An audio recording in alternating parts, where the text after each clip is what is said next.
So if you don't know me, my name is Sarah, and I just opened up my little pottery studio. This is how it was looking before. I was in my mom's garage for about 10 years. I first started when I was in high school, and it just took me here. I always had to leave the garage door open for the actual lighting, and sadly I had to always give my doggy some ice water because it got so hot in there. And then this was the other room where I would paint and had the kiln and did the pug mill and shipped. So it did have a good amount of space, but I just didn't really want to bring people to my mom's house to do classes. So I started to move into my little shop. Thankfully, my brother was available to help me out because I thought that I was gonna be able to do all this alone, but I was surely mistaken. It was a lot of heavy stuff. Unfortunately, when I first got there, I realized that none of the power worked.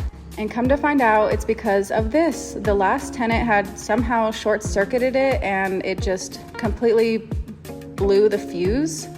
And so I had to get a bunch of different electricians in there and they couldn't seem to figure it out.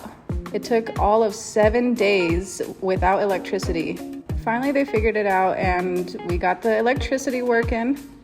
I was getting very stressed because I am now behind because of it. But we got it. Look at some lights. You don't really think about how the electricity is gonna be affected like that until you don't have it.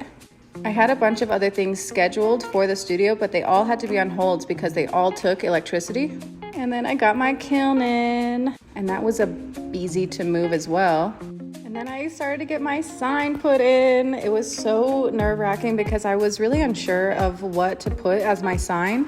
But as long as it just was showing pottery, I was happy with it. Then I started to finally move my stuff in and all around and see where I wanted to put it. I wanted it to all have a nice flow, so I was kind of rearranging everything and seeing how it would fit the best. Since I was by myself moving all the heavy stuff, I put bubble wrap underneath and then it just slid over nicely.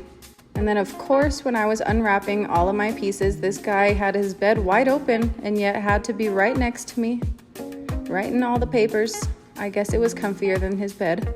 And then here is how it's looking right now. I plan on getting 2 more wheels so that I can have even bigger classes. And then here it is, looking shiny and fresh for now. Don't worry, we'll get lots of pottery and dirt all over the walls very soon. It's taken a little bit of time to set up, but I cannot wait to have you guys in here. What do you guys think?